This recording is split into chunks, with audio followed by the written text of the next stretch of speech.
Sarah Collins stood frozen in the hospital parking lot, rain soaking through her scrubs as she stared at the men in military uniforms.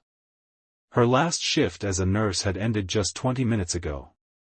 Now, these Navy SEALs were addressing her as a ma'am, with a formality that made her heart race. What they were about to tell her would change everything. If you're moved by stories of ordinary people facing extraordinary circumstances, hit that like button and subscribe to see more incredible true stories of courage and sacrifice that rarely make headlines. The fluorescent lights of Memorial Hospital's ICU had always seemed too harsh to Sarah.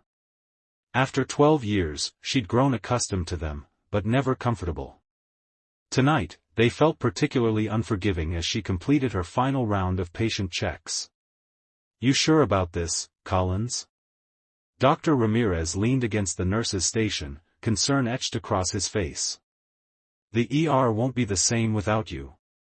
Sarah managed a smile as she updated the last chart. "I'm sure, Ray. It's time." She didn't elaborate on the exhaustion that had settled into her bones or the nightmares that had become more frequent. 12 years of trauma cases, of holding hands as lives slipped away, of calling time of death on patients younger than her own son, it had taken its toll. "Well, the traveling nurse gig sounds perfect for you. Just don't forget us little people when you're saving lives in exotic locations." He gave her shoulder a squeeze before being called away to another emergency. Sarah finished her paperwork in silence, the hospital's familiar symphony of beeping monitors and squeaking gurney wheels providing a soundtrack to her final moments here.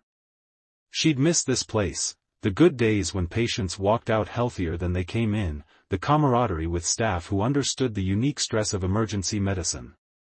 But the traveling nurse position offered something she desperately needed, a change.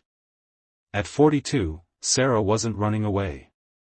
She was running toward something, a chance to use her skills in underserved communities while healing her own spirit.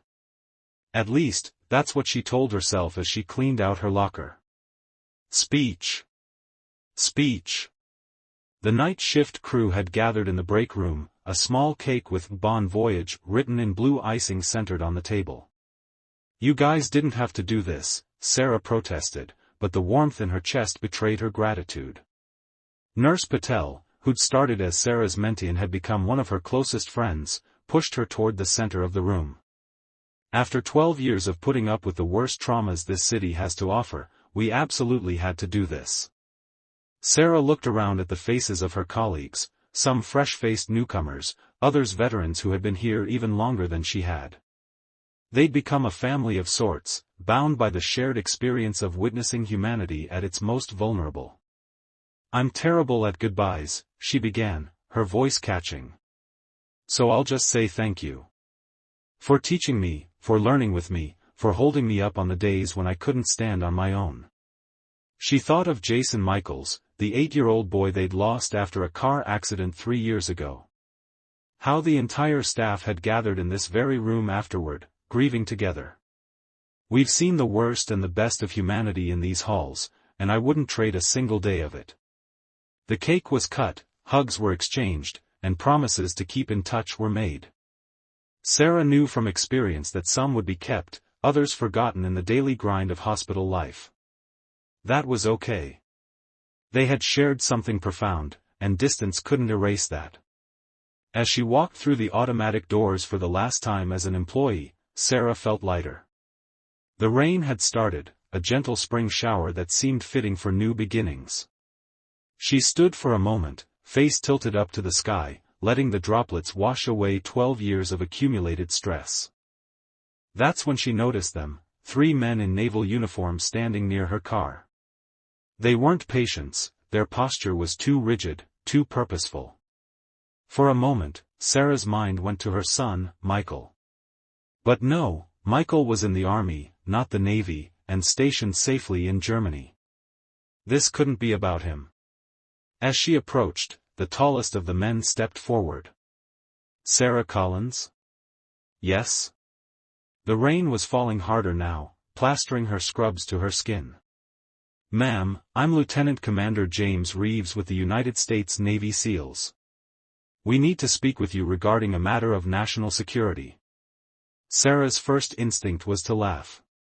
This had to be a prank, maybe a final goodbye gift from her co-workers. But the solemnity in the man's eyes stopped her. I don't understand.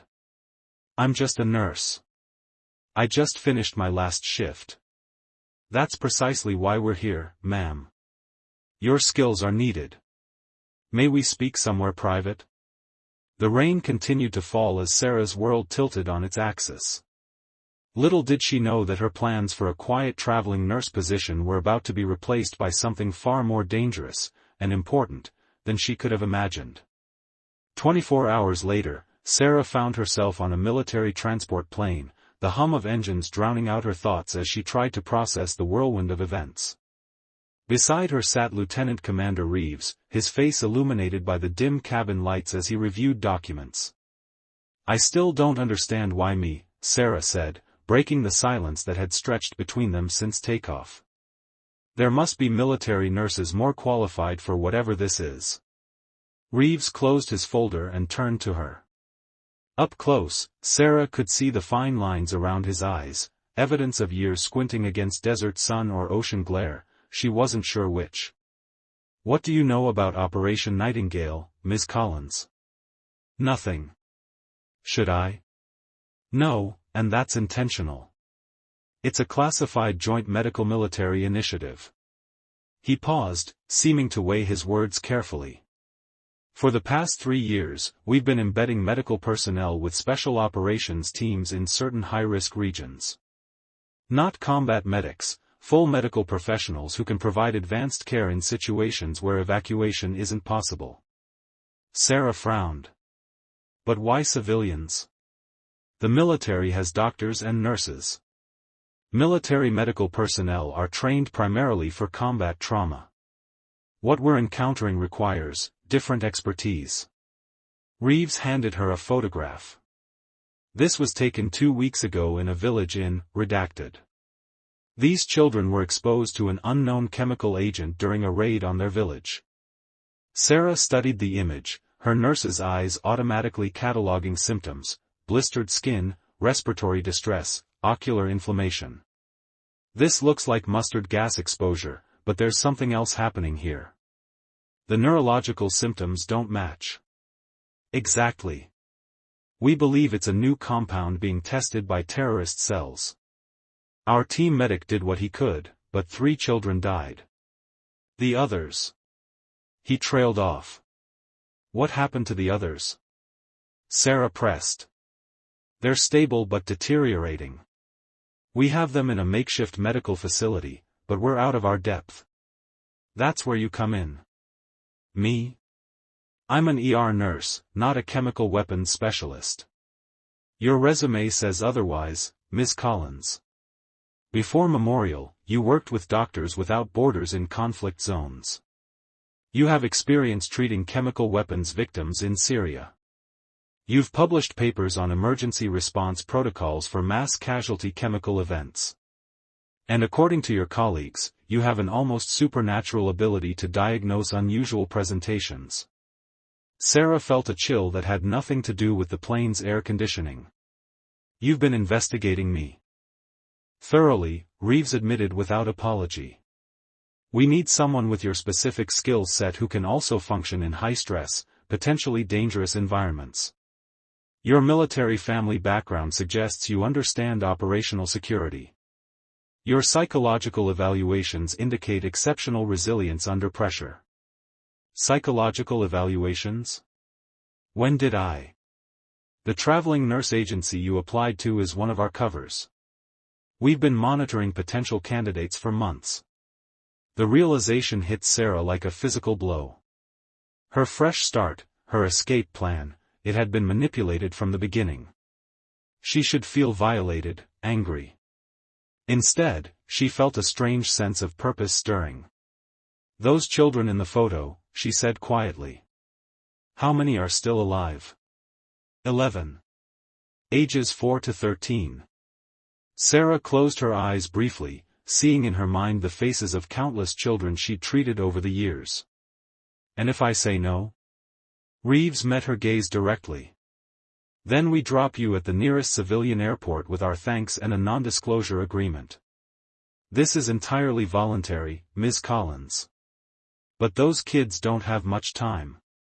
The choice wasn't really a choice at all. Not for Sarah. When do we land? 3 hours. You should try to sleep. It might be your last chance for a while. Sleep was impossible. Instead, Sarah spent the remaining flight time reviewing the medical files Reeves provided, her mind already working through treatment protocols and possible antidotes. By the time the plane began its descent, she had filled several pages of notes and questions. The aircraft touched down on what appeared to be a makeshift runway, little more than a cleared strip of land in the middle of nowhere. As the rear ramp lowered, Sarah was hit with a wall of heat and the smell of dust and diesel fuel. "Welcome to Forward Operating Base Mercy," Reeves said, guiding her down the ramp. "Not exactly a 5-star accommodation, but it's home for now." The base was a collection of reinforced tents and prefabricated structures surrounded by defensive barriers. Armed personnel moved with purpose between buildings, and the distant thump of helicopter rotors provided a constant backdrop. "The medical facility is this way," Reeves continued, leading her toward the largest structure. "Dr. Patel is expecting you." Sarah stopped short. "Patel? Amir Patel?" Reeves raised an eyebrow. "You know him? We worked together in Syria." "He's here?" "He's been leading our medical team for the past year. He specifically requested you when this situation developed." A familiar figure emerged from the medical tent, his beard grayer than Sarah remembered but his smile unchanged. "Sarah Collins. Still rushing into disaster zones, I see." Despite everything, Sarah found herself smiling back. "Amir. You might have just called instead of having the Navy kidnap me. Would you have come if I had?" His expression grew serious. "We need you, Sarah. These kids, it's bad. Show me." The interior of the medical tent was a stark contrast to the dusty exterior, gleaming equipment, organized supply stations, and the familiar beeping of monitors. It was better equipped than many permanent hospitals Sarah had worked in, a testament to the resources being poured into this operation. But it was the patients who captured her attention.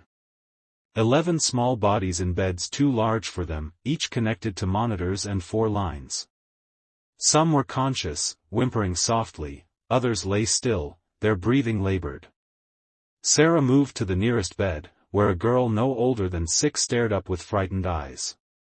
Blisters covered her exposed skin, and her breathing came in short, painful gasps. "Salam," Sarah said softly, falling back on the Arabic she'd learned years ago. "My name is Sarah. I'm a nurse. I'm going to help you feel better." The girl didn't respond, but her eyes followed Sarah's movements as she gently examined her. "Her name is Fatima," Amir said, joining her. "She was the least exposed. The others." He gestured to the far end of the tent, where the most critical patients were clustered. For the next hour, Sarah moved from bed to bed, examining each child, reviewing their charts, and consulting with Amir about the treatments they'd attempted so far. The picture that emerged was troubling, a chemical agent with properties of both vesicants and nerve agents, but with unusual neurological effects that didn't fit either category. "We've tried atropine, pralidoxime, anticonvulsants," Amir explained, frustration evident in his voice. "Some improvement in the cholinergic symptoms, but the neurological deterioration continues. And the blistering, it's not responding to standard treatments for mustard gas exposure." Sarah studied the latest blood work from one of the older boys. "These markers suggest a compound that's binding to something we're not targeting." "Have you tried?" A commotion at the entrance interrupted her. A SEAL team was rushing in, carrying a stretcher between them. On it lay another child, a boy of about 10, his clothes soaked in blood. "Found him hiding in a collapsed building near the attack site," one of the SEALs reported. "Looks like shrapnel wounds, but he's showing the same symptoms as the others."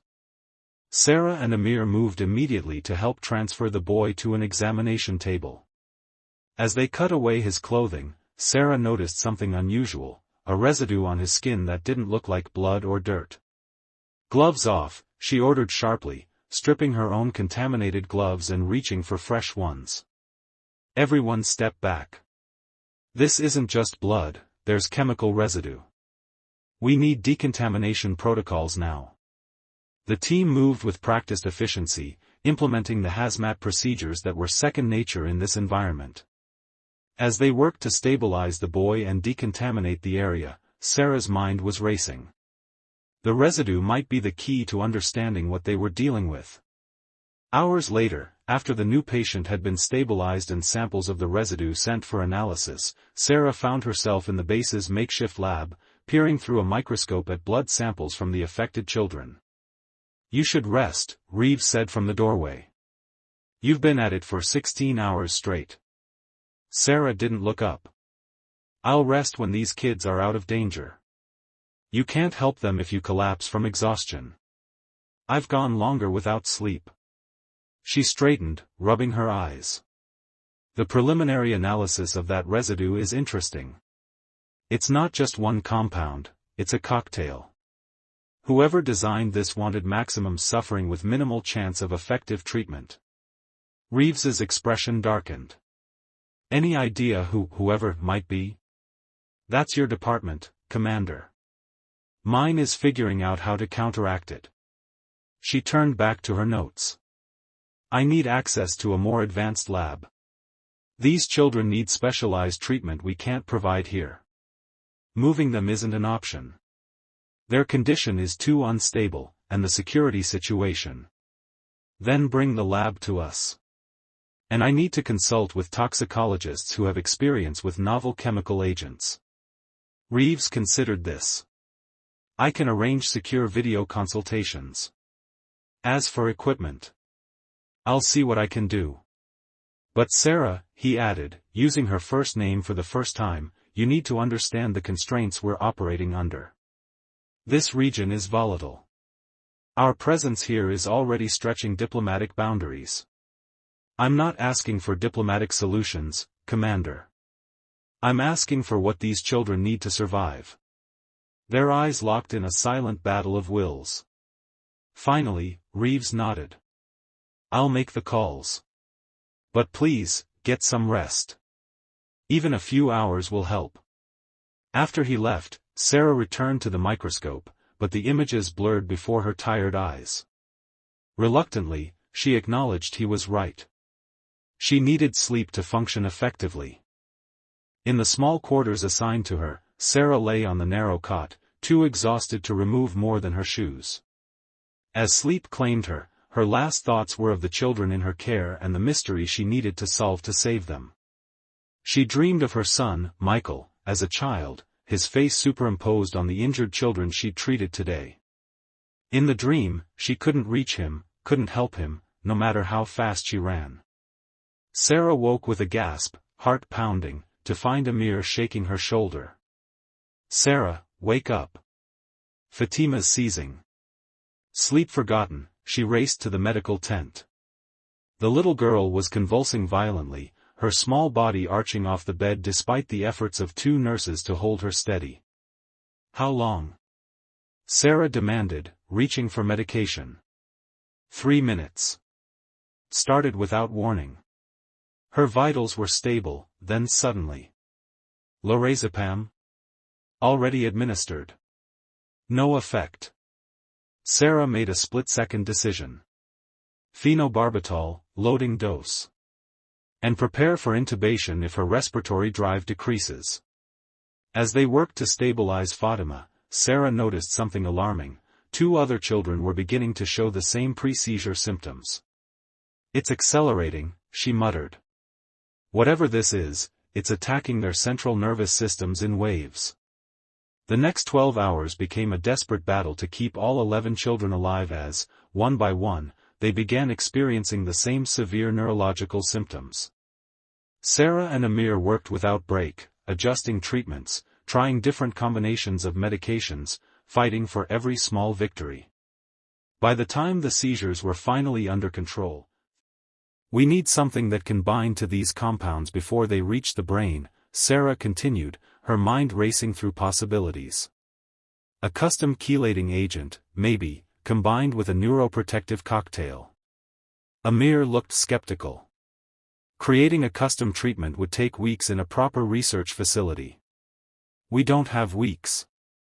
"No," Sarah agreed, "but we have the molecular structure now, and we have experience." She pulled up the files of similar cases she'd treated in Syria. "Remember that attack near Aleppo? The presentation was different, but there are similarities in how the compounds are structured." Recognition dawned in Amir's eyes. "The modified protocol we developed, you think it could work?" "With adjustments, yes. We need to synthesize a binding agent specific to this compound." She turned to the communication terminal.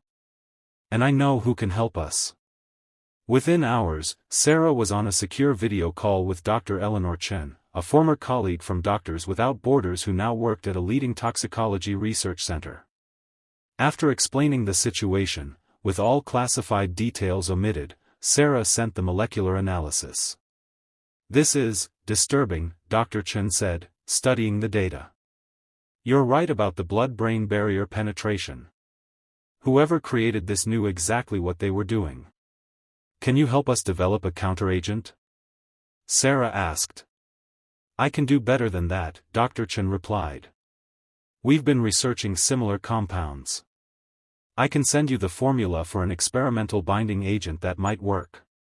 It's never been tested in humans, but these children will die without intervention," Sarah finished. "Send it." While they waited for Dr. Chen's formula, Sarah returned to the children's bedsides. Fatima was stable but unresponsive, her small body fighting a battle it couldn't possibly understand. Sarah gently brushed the girl's hair from her forehead. "We're going to fix this," she promised softly. "Just hold on a little longer." Lieutenant Commander Reeves found her there an hour later. "The equipment you requested is arriving tonight," he informed her. "And we've secured permission for the experimental treatment, given the circumstances." Sarah nodded gratefully. "Thank you." "Don't thank me yet," Reeves said, his expression grim. "We've received intelligence that the group responsible for the attack knows we have survivors. They may attempt to eliminate witnesses and evidence." "These are children," Sarah protested. "They're evidence of war crimes," Reeves corrected. "We're increasing security, but you should be prepared for possible evacuation." The gravity of their situation settled over Sarah like a physical weight. These children weren't just patients, they were targets. The next 48 hours passed in a blur of activity. Dr. Chen's formula arrived, and with the new equipment, Sarah and Amir worked tirelessly to synthesize the binding agent. The base pharmacist, a quiet Navy lieutenant with a PhD in biochemistry, proved invaluable in the process. "If this works," Amir said as they prepared the first doses, "it could save countless lives beyond these children." "If it works," Sarah echoed, aware of the enormous risk they were taking. Experimental treatments, especially in children, carried significant ethical concerns. But watching these young patients deteriorate left them no choice. They decided to start with Fatima, whose smaller body mass made dosing more precise. As they administered the treatment, Sarah held the girl's hand, whispering encouragements that she hoped somehow reached through the child's unconscious state.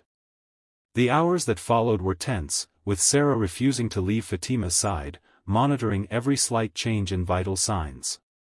6 hours after administration, the first positive sign appeared, a measurable decrease in the neurotoxic markers in Fatima's bloodstream. "It's working," Sarah breathed, showing Amir the latest results. "The binding agent is clearing the compound." With renewed hope, they began treating the other children, adjusting doses based on weight and exposure levels. By the following morning, 3 children, including Fatima, were showing significant improvement. 2 had even regained consciousness, their confused eyes taking in the strange surroundings and unfamiliar faces of their caregivers. Sarah was explaining to a frightened 8-year-old boy named Tarek where he was when the first explosion hit. The blast rocked the medical tent, sending equipment crashing to the floor. Sarah instinctively threw herself over Tarek, protecting him as dust and debris rained down. "We're under attack," someone shouted. The medical staff moved with practiced efficiency, disconnecting monitors and preparing patients for evacuation. Reeves appeared at Sarah's side, his uniform dusty from the explosion. "Hostiles breached the perimeter. We need to move these kids now." "They're not stable enough," Sarah protested. "They're dead if we stay," Reeves countered. "Transport's waiting. We have 3 minutes." What followed was a chaotic evacuation that tested every ounce of Sarah's professional training. With Amir coordinating, they moved the children to transport vehicles, maintaining critical care even as gunfire erupted around the base. Sarah found herself in the back of a medical transport with 4 of the most critical patients, including Fatima. As the vehicle lurched into motion, she fought to maintain 4 lines and monitor vital signs, the sound of combat fading behind them. "Where are we going?" she asked the SEAL medic who had joined her. "Secondary location," he replied tersely. "About 30 minutes out. The others are on different routes, standard evacuation protocol to avoid losing everyone if one transport is hit." The journey was the longest 30 minutes of Sarah's life. Every bump in the road threatened the fragile stability of her patients. Twice, she had to reintubate one of the boys when his breathing tube was dislodged by the rough terrain. The secondary location turned out to be a small field hospital operated by international aid workers, disguised as a rural clinic. As they transferred the children inside, Sarah was relieved to see modern medical equipment and a well-stocked pharmacy. "The others?" she asked Reeves when he appeared an hour later. "All transports made it out," he confirmed. "The other children are being distributed to secure medical facilities in the region. It's safer to keep them separated for now." "I need to see them all," Sarah insisted. "The treatment protocol. Dr. Patel is coordinating care across all locations," Reeves assured her. "Your protocol has been distributed. Right now, I need you focused on these 4." Over the next week, Sarah worked with the local medical team to continue the children's treatment. The improvement was slow but steady. Fatima was the first to be weaned off the ventilator, her dark eyes following Sarah around the room as she tended to the others. "You're a fighter," Sarah told her one evening, as she checked the healing blisters on the girl's arms. "Just like my son when he was your age." Fatima didn't understand the words, but she seemed to respond to Sarah's gentle tone, offering a small smile that transformed her face. By the 10th day, all 4 children were conscious and showing remarkable recovery. The binding agent had worked better than anyone had dared hope, clearing the toxic compound from their systems without permanent damage. "We've identified the group responsible," Reeves informed Sarah as they watched the children eat their lunch, a significant milestone in their recovery. "International authorities are involved now. What these children survived, and what you helped prove, will be crucial evidence." "What happens to them now?" Sarah asked. "Their families?" Reeves's expression softened slightly. "Most of their families were killed in the attack. We're working with international agencies to find any surviving relatives. If none can be located, there are programs for children in their situation." Sarah thought of the 11 young lives forever altered by violence they couldn't possibly comprehend. They deserve better than programs and agencies. "Yes," Reeves agreed quietly. "They do." That night, unable to sleep, Sarah sat beside Fatima's bed, watching the steady rise and fall of the girl's chest. The child had latched onto her, following her with anxious eyes whenever she moved away, calming only when Sarah returned to her side. "What would you think," Sarah whispered, "about coming to America when you're better? About having a new home?" The idea had been forming in her mind for days, impossible, impractical, yet increasingly compelling. She had space in her life, in her home. She had love to give. And this child, this survivor, had claimed a piece of her heart that Sarah knew she would never get back. 3 months later, Sarah stood in the arrivals area of Chicago O'Hare International Airport, scanning the crowd for familiar faces. Beside her, Michael shifted impatiently, his army uniform drawing curious glances from passers-by. "You sure about this, Mom?" he asked, not for the first time. "It's a big change." Sarah smiled at her son, now 24 and towering over her. "I've never been more sure of anything." The international arrivals doors opened, and Sarah's heart leapt as she spotted Amir escorting a small figure through the crowd. Fatima looked different now, healthier, her hair longer, wearing a bright yellow dress that Sarah had sent ahead.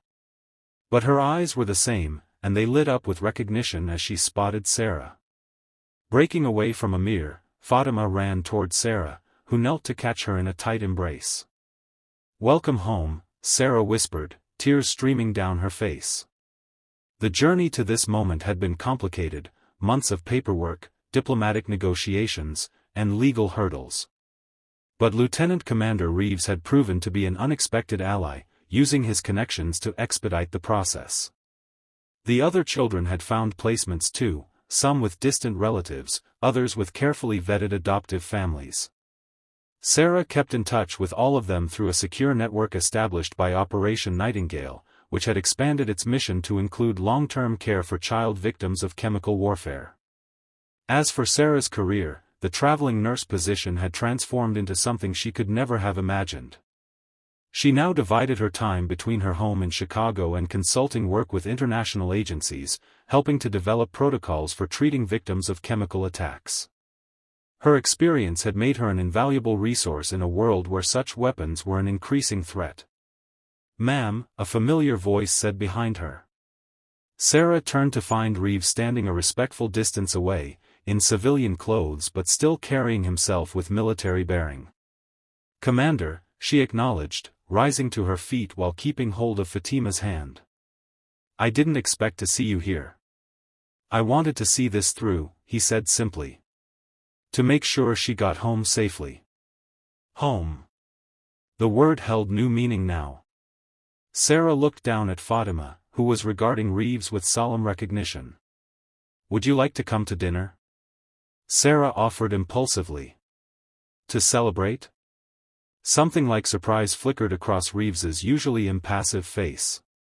"I wouldn't want to intrude on your family time." "You're part of this story too," Sarah said. "And I think Fatima would like it." As if to confirm this, Fatima reached out her free hand toward Reeves. After a moment's hesitation, he took it. Together, the unlikely group made their way through the terminal, a former ER nurse, a Navy SEAL commander, an Army soldier, and a little girl who had survived the unimaginable. Their paths had crossed in the most unexpected way, but as Sarah looked at the faces around her, she knew with absolute certainty that this was exactly where she was meant to be. Her last shift at Memorial Hospital seemed a lifetime ago. She had walked out those doors expecting one future and found another entirely, one filled with greater purpose, deeper meaning, and a love she hadn't known she was missing. As they stepped out into the Chicago sunshine, Fatima looked up at her with trust and hope that made Sarah's heart swell. Whatever challenges lay ahead, they would face them together. And that was all that mattered. The story of Sarah Collins, the nurse who finished her last shift only to be called "Ma'am" by Navy SEALs minutes later, would continue to unfold in ways she could never have predicted. But one thing was certain, answering that call had led her exactly where she needed to be. In the years that followed, Sarah's life transformed in ways she could never have imagined that rainy night in the hospital parking lot. Fatima blossomed in her new home, gradually overcoming the trauma of her past with the help of therapy, stability, and most importantly, love. Her English improved rapidly, though she maintained her native language with Sarah's encouragement, the two of them practicing together each evening. Michael, initially uncertain about his mother's sudden life change, became Fatima's fiercest protector and favorite playmate during his leaves from the army. The sight of the towering soldier patiently teaching his new sister how to ride a bike or build elaborate pillow forts became a common one in their neighborhood. Sarah's work with Operation Nightingale expanded, though she carefully balanced it with her responsibilities as Fatima's mother. She established a specialized training program for medical professionals dealing with chemical warfare victims, drawing on her experiences to save countless lives around the world. Twice a year, she traveled to conflict zones, always returning with both heartbreaking stories and renewed determination. The other children from that fateful mission remained connected through a secure network. Sarah organized annual virtual reunions where they could see each other's progress. Some had recovered completely, others still dealt with lingering effects of their exposure. All of them were survivors, their very existence a testament to human resilience. Lieutenant Commander Reeves, James, as Sarah now called him, remained a presence in their lives, initially through official channels and later as something more personal. His first dinner with their family extended to regular visits whenever his duties brought him stateside. Sarah found in him a kindred spirit who understood the weight of the work she did and the responsibility she carried. On Fatima's third arrival anniversary, as they called it, James joined them for their traditional celebration dinner. After Fatima had gone to bed, exhausted from a day of festivities, he and Sarah sat on her back porch, watching fireflies illuminate the summer darkness. "I received new intelligence today," James said quietly. "The organization responsible for the attack on Fatima's village has been dismantled. The International Tribunal has enough evidence for convictions." Sarah let out a breath she felt she'd been holding for 3 years. "They can't hurt any more children." "No," James agreed. "And it's largely because of you. The treatment protocol you developed has been adopted by the WHO. The evidence you helped preserve led directly to these arrests." "I was just doing my job," Sarah demurred. James turned to face her, his expression serious in the dim porch light. "No, Sarah. You went far beyond your job. You changed the world, and not just for those 11 children." She thought about the path that had led her here, from an exhausted ER nurse ready to escape her life to a woman who had found her true purpose in the most unexpected circumstances. "I've been thinking," James said, interrupting her reflections. "My tour ends in 6 months. I've been offered a position with the Defense Threat Reduction Agency, based here in Chicago." Sarah felt her heart quicken. "You'd be staying in Chicago?" "If I have a reason to," he replied, his meaning clear in his steady gaze. Under the same stars that shone over distant lands where they had first met, Sarah reached for his hand. "I think you might find several good reasons." 5 years to the day after Sarah had walked out of Memorial Hospital for the last time, she found herself addressing an international conference on chemical weapons response. In the audience sat medical professionals from 30 countries, all there to learn from her experiences. The nurse's role in crisis response goes beyond clinical skills, she told them, her confidence a far cry from the uncertain woman who had stood in that rain-soaked parking lot. It requires seeing the humanity in impossible situations, finding hope where others see only tragedy. From the front row, Fatima, now 12 and dreaming of becoming a doctor, watched her mother with undisguised pride. Beside her sat James, their wedding rings catching the light as he applauded. As Sarah concluded her speech, she reflected on the extraordinary journey that had brought her here. One shift had ended, but a far more important one had begun, one that had saved lives, changed international protocols, and brought her a family she never expected. The Navy SEALs who had called her "ma'am" that night couldn't have known they were delivering her not to a mission, but to her destiny. Sarah had always believed she was meant to help others. She just hadn't realized how far that calling would take her, or how completely it would transform her life. When she stepped down from the podium to embrace her daughter and husband, Sarah Collins Reeves knew with absolute certainty that answering that call had been the most important decision of her life. And if faced with the same choice again, standing in that parking lot as rain soaked through her scrubs, she wouldn't hesitate for a moment. Some journeys begin exactly when the last chapter seems to be closing. For Sarah, finishing her last shift had been just the beginning. The end.